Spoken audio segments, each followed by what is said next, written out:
Doubtnut app पे होगा आपके सभी मैथ, केमिस्ट्री, फिजिक्स और बायोलॉजी डाउट का सफाया। बस अपने क्वेश्चन की फ़ोटो खींचो, उसे क्रॉप करो और सबमिट करो और 3 सेकंड के अंदर उसका वीडियो सोल्यूशन पाओ।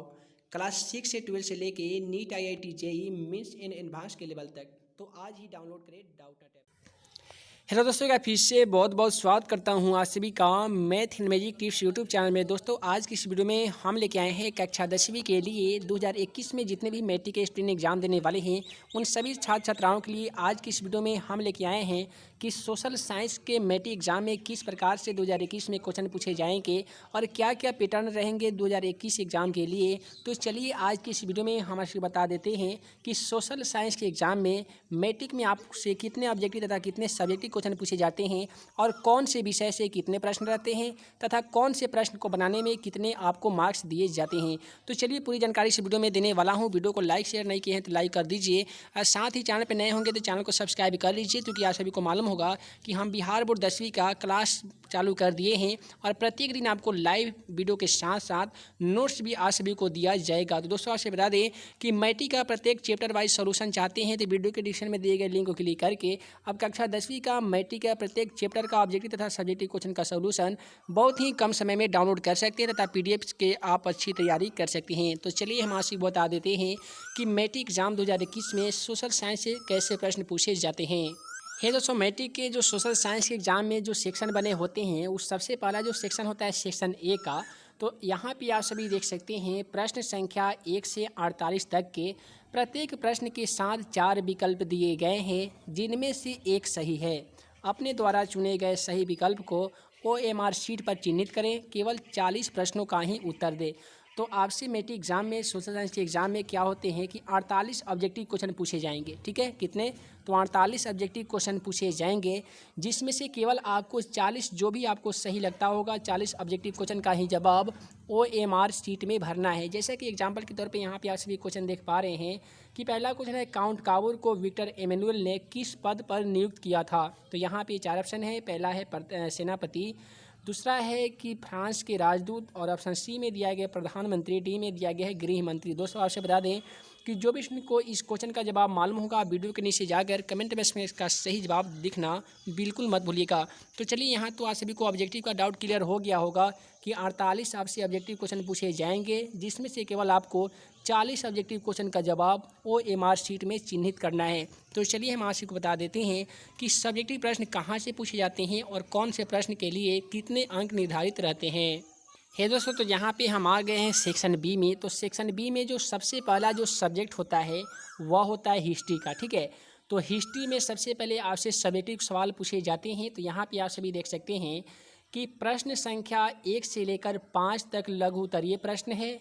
इनमें से किन्हीं 3 प्रश्नों का ही उत्तर दें। प्रत्येक प्रश्न के लिए 2 अंक निर्धारित है। तो आपको बता दें कि यहाँ पे आपको 1 से लेकर 5 तक के लघु उत्तरीय प्रश्न पूछे जाएंगे। ठीक है, जिसमें से आपको मात्र 3 प्रश्नों का जवाब देना है और प्रत्येक प्रश्न जो है वो 2 मार्क्स का होगा।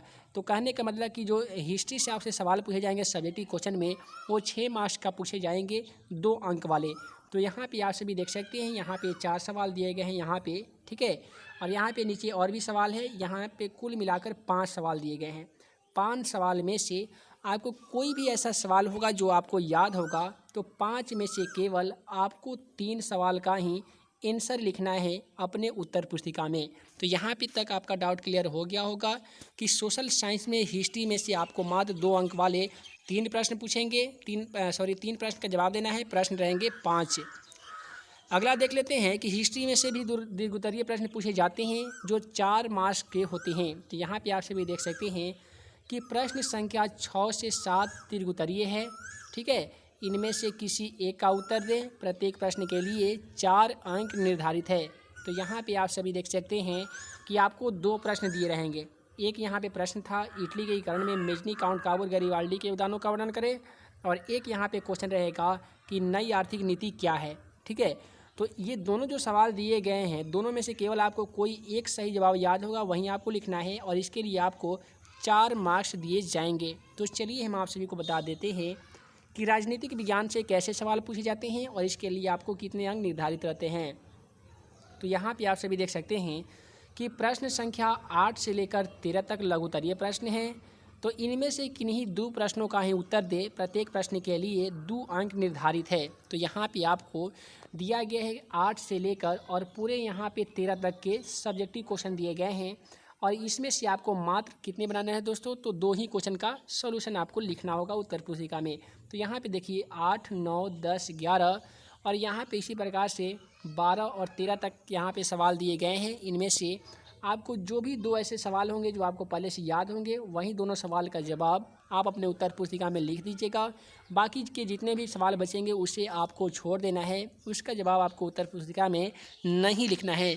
तो बहुत ही पैटर्न आसान कर दिया गया है। अगर ऐसे आप थोड़ी भी अच्छे तरीके से तैयारी कर लेते हैं तो मैट्रिक एग्ज़ाम में अच्छे मार्क्स ला सकते हैं। तो आपसे बता दें कि राजनीतिक विज्ञान में से मात्र सब्जेक्टिव में 2 अंक वाले में से 2 प्रश्न का जवाब देना है, जिसके लिए आपको 2 मार्क्स दिए जाएंगे। उसके बाद में हम बात करते हैं इसका सब्जेक्टिव क्वेश्चन का। तो राजनीतिक विज्ञान में से भी आपको सब्जेक्टिव क्वेश्चन पूछे जाते हैं। यहाँ पे आप सभी देख सकते हैं कि प्रश्न संख्या 14 एवं 15 दीर्घोत्तरीय है। इनमें किसी एक का ही उत्तर दें, प्रत्येक प्रश्न के लिए 4 अंक निर्धारित है। तो यहाँ पे आप सभी देख सकते हैं कि 14 और 15 में 2 सवाल दिए गए हैं राजनीतिक विज्ञान चैप्टर से। तो यहाँ पे जो दोनों सवाल दिए गए हैं कि भारतवर्ष में लोकतंत्र कैसे सफल हो सकता है, जीवन के विभिन्न पहलुओं का उल्लेख करें जिनमें भारत के स्त्रियों के साथ भेदभाव वे कमज़ोर स्थिति में है, तो इसको आपको दर्शाना होगा। तो मान लेते हैं कोई भी ऐसा स्टूडेंट इस क्वेश्चन को अगर क्वेश्चन पेपर उनको प्राप्त होता है तो दोनों में से अगर मान लेते हैं उनको भारतवर्ष में लोकतंत्र कैसे सफल हो सकता है ये मालूम होगा, तो केवल ये आप अपने उत्तर पुस्तिका में लिख लीजिएगा, ठीक है।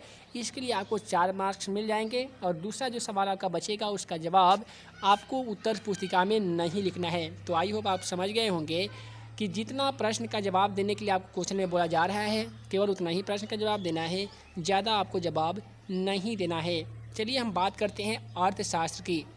तो अर्थशास्त्र यानी इकोनॉमिक्स में भी आपको लघुत्तरीय प्रश्न देखने को मिलेंगे और ये जो प्रश्न रहेंगे लघुत्तरीय प्रश्न 2 अंक के होते हैं, ठीक है, और दीर्घ लघुत्तरीय प्रश्न 4, 5, 7 ऐसे अंक के होते हैं। तो यहाँ पे आप सभी देख सकते हैं प्रश्न संख्या 16 से लेकर 18 तक लघुत्तरीय प्रश्न हैं। किन्हीं में से 2 प्रश्नों का ही उत्तर दें, प्रत्येक प्रश्न के लिए 2 अंक निर्धारित है। तो यहाँ पे आप सभी देख पा रहे हैं कि 16 से लेकर 18 तक यहाँ पे दीर्घोत्तरीय प्रश्न दिए गए हैं। यहाँ पे आप सभी देख सकते हैं सॉरी लघुत्तरीय प्रश्न कि अर्थव्यवस्था किसे कहते हैं, आय तथा गरीबी के साथ संबंध स्थापित करें, एटीएम क्या है। तो यहाँ पे जो 3 प्रश्न आप देख पा रहे हैं, ठीक है, इसमें से यहाँ पे भी 3 हैं और यहाँ पे दीर्घोत्तरीय में भी प्रश्न यहाँ पे दिए गए होंगे। तो 3 प्रश्न में से आपको कोई भी ऐसा सवाल का जवाब जो मालूम होगा, केवल 2 सवाल 2। तो यहाँ पे देख लीजिए काफ़ी सिंपल है, एटीएम क्या है, तो आप एक एटीएम लिख लीजिएगा, एक अर्थव्यवस्था किसे कहते हैं लिख सकते हैं और तीसरा जो कठिन आपको लगेगा उसे छोड़ देना है। तो ऐसे में अगर आप 2 क्वेश्चन का सही जवाब लिख देते हैं तो आपको कितने मार्क्स मिलेंगे, 4 मार्क्स मिलेंगे। चूँकि प्रत्येक प्रश्न जो मार्क्स निर्धारित किया गया है वो 2 मार्क्स निर्धारित किया गया है, ठीक है। तो चलिए हम आगे बता देते हैं अगला सब्जेक्ट का क्वेश्चन। तो यहाँ पे इसी में हम देख लेते हैं कि इकोनॉमिक्स यानी अर्थशास्त्र से भी लॉन्ग आंसर पूछे जाते हैं यानी दीर्घोत्तरीय प्रश्न पूछे जाते हैं। तो आपको क्या करना होगा कि यहाँ पे आप सभी देख सकते हैं प्रश्न संख्या 19 एवं 20 दीर्घोत्तरीय है। इनमें से किसी एक का उत्तर दें, प्रत्येक प्रश्न के लिए 4 अंक निर्धारित है। तो यहाँ पे 19 एवं 20, तो यहाँ पे 2 सवाल आपको देखने को मिलेंगे, एक है 19 में और दूसरा है 20 में। तो ये जो सवाल है इनमें किसी का आपको केवल एक ही का जवाब देना है। यहाँ पे देख सकते हैं विश्व के लिए भारत सेवा प्रदाता के रूप में किस तरह जाना जाता है, इसका उदाहरण सहित लिखें। दूसरा है सहकारिता के महत्वपूर्ण तत्व क्या है, राज्य के विकास में इसकी भूमिका का वर्णन करें। तो दोनों में से आपको जो भी ऐसा सवाल रहेगा जो काफ़ी सिंपल है उसका जवाब दे दीजिएगा और इसके लिए आपको 4 अंक निर्धारित हैं, ठीक है। तो दोनों में से केवल एक को छोड़ देना है और एक का सही जवाब दे देना है, तो आपको पूरे 4 मार्क्स मिल जाएंगे। अब हम बात करते हैं भूगोल यानी जियोग्राफी चैप्टर से। दोस्तों इसमें भी आपको लघुत्तरीय तथा दीर्घोत्तरीय प्रश्न पूछे जाते हैं। यहाँ पे आप सभी देख सकते हैं प्रश्न संख्या 21 से 25 तक लघुत्तरीय प्रश्न हैं। इनमें से किन्हीं 3 प्रश्नों का ही उत्तर दे, प्रत्येक प्रश्न के लिए 2 अंक निर्धारित है। तो यहाँ पे आपको देखने को मिलेगा कि 21 से लेकर 25 तक लघुत्तरीय प्रश्न होगा, ठीक है। यहाँ पे 21 में देख सकते हैं फसल चक्रण मृदा संरक्षण के किस प्रकार सहायक है। तो यहाँ पे 21 से लेकर और पूरे 25 तक ले क्वेश्चन दिया गया है। तो यहाँ पे जो 21 से 25 तक क्वेश्चन दिया गया है इनमें से आपको केवल कोई भी ऐसा सिंपल क्वेश्चन 3 क्वेश्चन खोज लेना है। 3 क्वेश्चन आपको इसमें ढूंढ लेना है और प्रत्येक क्वेश्चन अगर बनाते हैं आप तो उसके लिए आपको 2 मार्क्स निर्धारित है। पूरे 6 मार्क्स का एग्जाम होगा जियोग्राफी के लिए, ठीक है।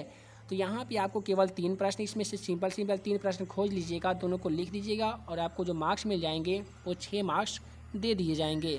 ठीक है, तो चलिए हम बात कर लेते हैं इसमें सब्जेक्टिव क्वेश्चन कैसे पूछे जाते हैं। तो यहाँ पे आप सभी देख सकते हैं दीर्घ उत्तरीय प्रश्न यानी लॉन्ग टाइप क्वेश्चन कि 26 एवं 27 दीर्घ उत्तरीय प्रश्न है। इनमें से किसी एक प्रश्न का है उत्तर दे और प्रत्येक के लिए 4 अंक निर्धारित है। तो यहाँ पे आप सभी देख सकते हैं कि 2 क्वेश्चन दिया गया है। उदारीकरण, निजीकरण एवं वैश्वीकरण से आप क्या समझते हैं, और भारतीय अर्थव्यवस्था में परिवहन एवं संचार की महत्ता का वर्णन करें। तो आपको क्या करना होगा कि 2 जो क्वेश्चन मिले हैं प्रत्येक के लिए यहाँ पे 4 अंक निर्धारित है। कोई एक ऐसा प्रश्न आपको खोजना होगा जो आपको बढ़िया से याद होगा, उसी प्रश्न को आप उत्तर पुस्तिका में उसका आंसर लिख दीजिएगा और आपको पूरे 4 मार्क्स मिल जाएंगे। इस प्रकार से अगर बनाते आइएगा तो लास्ट में आपका मिलेंगे डिजास्टर मैनेजमेंट यानी आपदा प्रबंधन। तो आपदा प्रबंधन से केवल लघु उत्तरीय प्रश्न पूछे जाते हैं। ठीक है, और ये जो सवाल होते हैं वो 2 मार्क्स के होते हैं और 2 सवालों का जवाब देना पड़ता है। तो यहाँ पे आप सभी देख सकते हैं 28 से लेकर 31 तक लघु उत्तरीय प्रश्न है। इनमें किन्हीं 2 प्रश्नों का ही उत्तर दे और प्रत्येक प्रश्न के लिए 2 अंक निर्धारित है। तो यहाँ पे आप सभी देख सकते हैं एक आपदा कितने प्रकार के होते हैं, एक क्वेश्चन यहाँ पे दिए गए हैं 3 क्वेश्चन, आकस्मिक प्रबंधन, भूकंप सुनामी अंतर और बाढ़ नियंत्रण के उपाय बताएं। तो इस प्रकार के यहाँ पे 4 क्वेश्चन मिलेंगे आपको आपदा प्रबंधन से।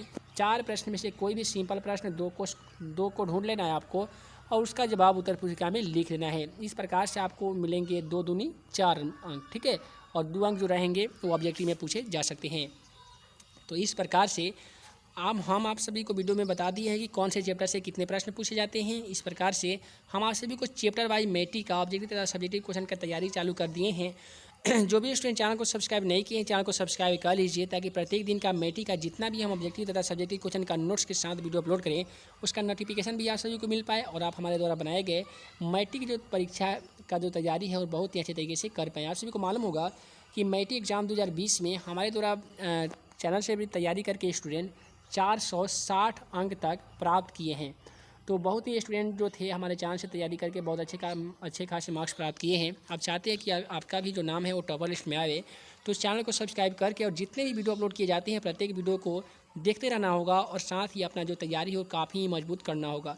तो फिलहाल इस वीडियो में इतना ही, हम जल्द मिलेंगे अगले वीडियो में नए भी क्वेश्चन के साथ। तब तक के लिए वीडियो के लिए बहुत बहुत धन्यवाद।